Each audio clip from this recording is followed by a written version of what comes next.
Encounter. ये शब्द भले ही बहुत ग्लैमरस लगता है, लेकिन हर एनकाउंटर की कहानी बहुत सुखद नहीं होती। कभी कभी अपने भी मारे जाते हैं, तो कभी हजारों गोलियां चलाने के बाद भी बड़े अपराधी तो फरार हो जाते हैं, बस प्यादे ही हाथ आते हैं या मारे जाते हैं। कुछ ऐसी ही कहानी बाटला हाउस एनकाउंटर की भी थी, जिनमें दिल्ली पुलिस के इंस्पेक्टर मोहन शर्मा भी शहीद हो गए थे। 2 उग्रवादी मारे भी गए तो 2 पकड़े भी गए, लेकिन इस उग्रवादी समूह का एक बड़ा बमबाज तो आसानी से वहां से फरार हो गया था और फिर वो सालों तक फरार ही रहा। भारत के ही दुश्मन नहीं बल्कि एक मित्र देश में नए नाम नई पहचान के साथ उसने वहां सालों गुजार दिए। इसी बमबाज को भारत वापस लाने को रो ने एक ऑपरेशन चलाया था। रो के इस ऑपरेशन के बाद ही बाटला हाउस एनकाउंटर की कहानी पूरी हो पाई थी। क्या थी वो कहानी, क्या था वो ऑपरेशन और कौन था वो बमबाज? कैसे एक उग्रवादी सालों तक राह की नजर से बचा रहा, यही कहानी आज इस कड़ी में आप जानेंगे। आगे बढ़ने से पहले आपसे अनुरोध है, यदि आपने इस चैनल को सब्सक्राइब नहीं किया है तो कृपया इसे सब्सक्राइब कर लें। करीब 16 साल पुरानी है बाटला हाउस एनकाउंटर की कहानी। 13 दिसंबर 2008 को दिल्ली में 3 जगह करोल बाग, कनॉट प्लेस और ग्रेटर कैलाश में सीरियल बम ब्लास्ट हुए थे। इन बम धमाकों में करीब 30 लोगों की मौत और 100 से भी ज्यादा घायल हो गए थे, जबकि कनॉट प्लेस में रीगल सिनेमा, इंडिया गेट और संसद मार्ग से 4 बमों को फटने से पहले ही पुलिस ने बरामद करके उन्हें डिफ्यूज कर दिया था। इस आतंकी हमले के बाद सारी एजेंसियां चौकन्ना हो गई थी, जिनमें जांच एजेंसीज की शक की सुई बार बार इंडियन मुजाहिदीन पर आकर अटक रही थी। वैसे साल 2005 में भी कई आतंकी हमले होने के बाद से ही पुलिस ने इंडियन मुजाहिदीन के आतंकवादियों को पकड़ने के प्रयास शुरू कर दिए थे। इस कड़ी में मुंबई पुलिस क्राइम ब्रांच ने अफजल उस्मानी को गिरफ्तार किया था, जिसने गुजरात हमलों में चोरी की कारें मुहैया कराई थी। पूछताछ में अफजल ने बताया कि इंडियन मुजाहिदीन का बशीर नाम का एक टॉप कमांडर दिल्ली के जामिया नगर में किसी सेफ हाउस में छुपा हुआ है। जिसके बाद गुजरात पुलिस क्राइम ब्रांच को भड़ूच से एक फोन बरामद हुआ, जो कि अहमदाबाद आतंकी हमलों के बाद से एकदम बंद हो गया था। फोन की डिटेल्स निकालने के बाद पता चला कि मोबाइल से दिल्ली के जामिया नगर में कई बार फोन किए गए थे। ये सभी इनपुट्स गुजरात और महाराष्ट्र पुलिस ने दिल्ली पुलिस के साथ भी साझा किए।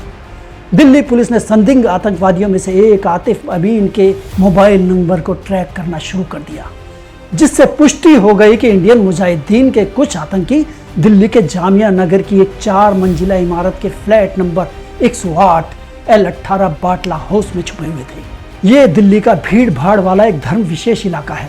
इस सूचना को वरिष्ठ अधिकारियों से चर्चा करने के बाद दिल्ली पुलिस की स्पेशल सेल में तैनात इंस्पेक्टर मोहन चंद शर्मा और डीसीपी संजीव कुमार यादव के नेतृत्व में 7 सदस्यों की टीम का गठन कर दिया गया, जिसमें inspector Sanjay Dutt, inspector Mohan Chand Sharma, SI Rahul Kumar, SI Dharmendra, SI Ravindra Tyagi, SI Devendra और एसआई दिलीप कुमार अधिकारी थे। उन्होंने वहां छापा मारने के लिए 19 सितंबर 2008 का दिन तय किया। तय दिन और तय समय पर एसआई रविंद्र त्यागी, हेड कांस्टेबल बलवंत, सतिंदर और मनीष, कांस्टेबल संदीप, जुनैद और एसआई राकेश मलिक इंस्पेक्टर मोहन चंद शर्मा के नेतृत्व में घटनास्थल पर पहुंच गए। लेकिन जैसे ही पुलिस बल अपार्टमेंट में दाखिल हुआ, फ्लैट में उपस्थित आतंकवादियों ने पुलिस पार्टी पर फायरिंग शुरू कर दी, जबकि आतंकवादियों को पकड़ने निकली टीम तो आधी अधूरी तैयारी के साथ ही वहां गई थी। बाद में इस बात पर भी सवाल उठे कि ना तो पुलिस ने बुलेट प्रूफ जैकेट पहनी हुई थी, ना ही वो कोई बड़ी टीम लेकर गए थे, और वो भी सिर्फ इस वजह से कि इससे पहले दिल्ली में उग्रवादियों के साथ ऐसा कोई एनकाउंटर नहीं हुआ था। इस मुठभेड़ में दोनों तरफ से खूब गोलाबारी हुई। आतंकवादियों ने अंदर से पुलिस टीम पर हथगोले भी फेंके। पुलिस ने आत्मरक्षा में जवाबी कार्रवाई शुरू कर दी। आतंकवादियों ने जब देख लिया कि वो घिर गए हैं, तो उन्होंने दूसरी मंजिल पर लगभग 10:30 बजे आग लगा दी। इस अफरा तफरी में 2 संदिग्ध मोहम्मद सैफ और जिशान पकड़े गए, तो 2 संदिग्ध आतंकवादी आतिफ अमीन और मोहम्मद साजिद मारे गए। बाद में पता चला कि मोहम्मद साजिद की तो उस एनकाउंटर में मौत ही नहीं हुई थी।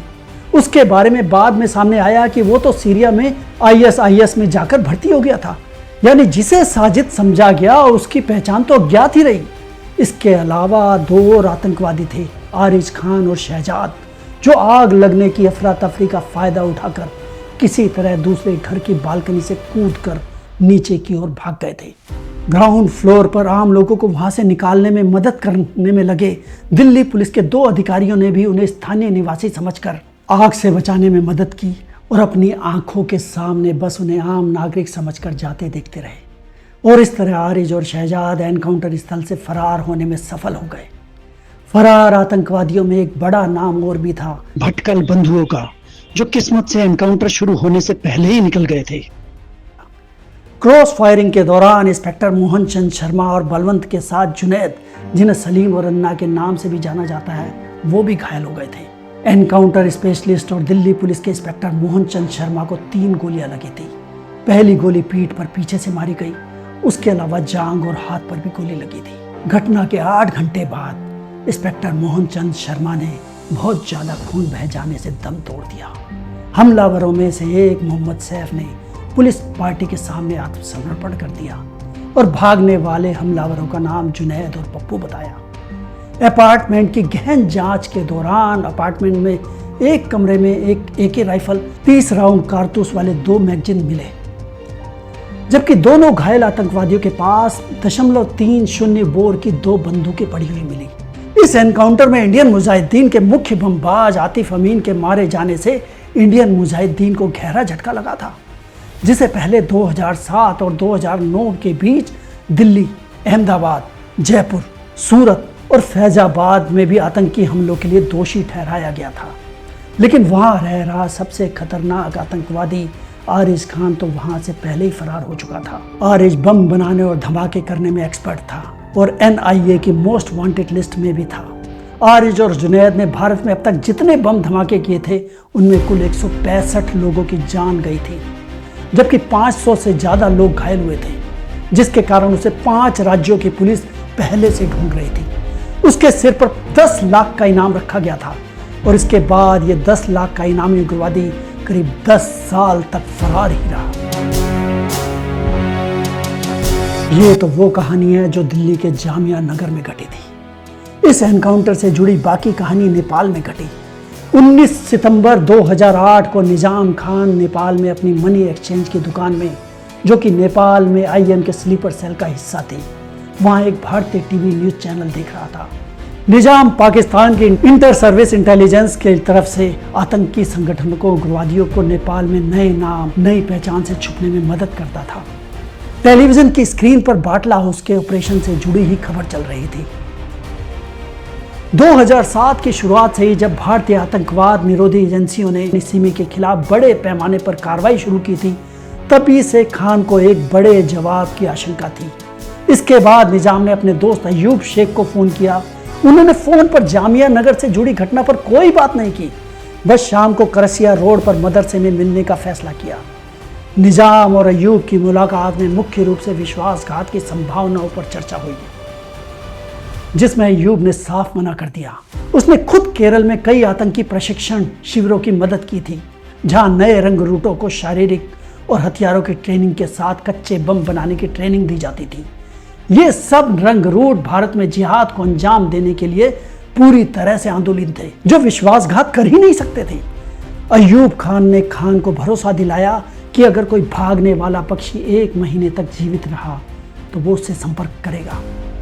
सितंबर 2008 में बाटला हाउस मुठभेड़ के तुरंत बाद आरिज खान उर्फ जुनैद शहजाद के साथ भागने में कामयाब हो गया था। दिल्ली से फरार होकर आरिज अलीगढ़ पहुंचा और मसूद से मिला, जिसने उसकी पैसों से कुछ मदद की। उसके बाद वो और शहजाद मुंबई, जोधपुर, नोएडा और मुजफ्फरनगर के बीच घूमते रहे। दोनों यूपी के आजमगढ़ भी गए और बाद में कटिहार और जोगबनी गए, जहां उन्होंने भारत नेपाल सीमा पार की। यहाँ निजाम खान द्वारा भेजी हुई एक टैक्सी उनका इंतजार कर रही थी। जब जुनैद विराटनगर पहुंचा तो निजाम ने करसिया रोड पर उसके रहने का प्रबंध कर दिया और उसे मोहम्मद सलीम पुत्र नूर मोहम्मद, वार्ड नंबर 18, विराटनगर, नेपाल के नाम और पते से नेपाल का नागरिकता कार्ड और पासपोर्ट सब दिलवा दिया।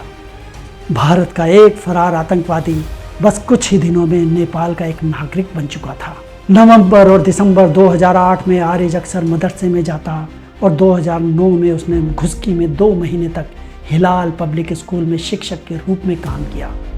रोह के अनुसार यह स्कूल इस्लामी संघ नेपाल द्वारा संचालित किया जाता था, जो कि नेपाल में धर्मार्थ कार्यों की आड़ में आतंकवादियों का समर्थन करता था। लेकिन रॉ को यह नहीं पता था कि आईएसआई के साथ भी इस संगठन के गहरे संबंध है, जिसके कारण रॉ अभी तक आरिज से पूरी तरह अनजान ही रही। जबकि निजाम खान भी आरिज के ठिकाने बदलता रहा। आरिज वर्ष 2009 में खुस्की के अलावा नेपाल के कावासोती और पाल्पा में रहा और 2010 के शुरू में वो इंडियन मुजाहिदीन के दिग्गज अब्दुल सुभान और तोकीर से मिला, जो पाटला हाउस मुठभेड़ के बाद सिमी और आईएम पर छापेमारी के कारण भारत से भाग आया था और उसे भी गोरखा नगर में निजाम खान ने ही शरण दी थी। जनवरी 2010 में आरिज ने अब्दुल हकीम के मोबाइल फोन के जरिए अब्दुल सुभान से बात की। आरिज ने अगले 3 से 4 महीनों के लिए फिर अपना ठिकाना बदल लिया। इसके बाद वो अहले गांव गया और अब उसने एक मदरसे में पढ़ाना शुरू कर दिया। जुलाई 2010 में किसी समय आरिज गोरखा शहर लौट आया और उसने एक रेस्टोरेंट खोला, लेकिन उसके साथी और आईएम आतंकवादी तोकीर का तबलीगी जमात से झगड़ा होने के कुछ ही महीनों बाद उसने इस रेस्टोरेंट को बंद कर दिया और उसके बाद पहले काठमांडू फिर पचेरा पहुंच गया और वहां पैराडाइज पब्लिक एकेडमी में विज्ञान के शिक्षक के रूप में वो पढ़ाने लगा। इस तरह सालों तक वहीं रहते हुए आरिज ने एक विधवा सारा से शादी कर ली। 2015 में आरिज नया पासपोर्ट बनवाकर दूसरे आतंकवादी तोकीर के साथ सऊदी चला गया, जहां 2 साल तक उसने दम्मम में कई साल काम करने के बाद वो दोनों नेपाल लौट आए। इतने सालों और इतनी जगहों तक रहने के बाद भी अभी तक रॉ को आरिज की कोई खबर नहीं थी। बाटला हाउस का फरार आतंकवादी आरिज खान और जुनैद जगह बदल बदल कर भारत की सुरक्षा एजेंसीज को गच्चा देता रहा, लेकिन तोकीर की एक गलती उस पर भारी पड़ गई। जब तोकीर 2016 में रमजान के दौरान नेपाल लौटा और उसने मुंबई में मोबाइल पर अपने परिवार से बात की, भारतीय जासूसों ने उस कॉल को इंटरसेप्ट किया और कई सालों तक उसका पीछा करने के बाद जनवरी 2018 में उसने उन्हें नेपाल में गिरफ्तार कर लिया। तोकीर के पकड़े जाने के बाद रॉ अब आरिज खान और जुनैद के बारे में भी काफ़ी कुछ जान चुकी थी। अब रॉ ने आरिज खान और जुनैद को पकड़ने के लिए 2018 में एक और सीक्रेट ऑपरेशन चलाया, जिसमें उन्होंने नेपाल की पुलिस के सीक्रेट सहयोग से आरिज को काठमांडू ससुराल आते समय पकड़ लिया और बनवासा में भारत नेपाल बॉर्डर पर उसकी गिरफ्तारी दिखाकर रॉ ने उसको दूसरे ससुराल पहुंचा दिया। अदालत में आरिज खान और जुनैद को फांसी की सजा हुई, लेकिन 2021 को हाई कोर्ट ने आरिज की सजा को उम्र कैद में बदल दिया। इस तरह बाटला हाउस एनकाउंटर की अधूरी कहानी 10 साल बाद नेपाल में जाकर पूरी हुई। यदि आपको ये कहानी पसंद आई है तो आप इसे लाइक और शेयर कर सकते हैं और साथ ही इस चैनल वंदे भारतम को सब्सक्राइब कर सकते हैं।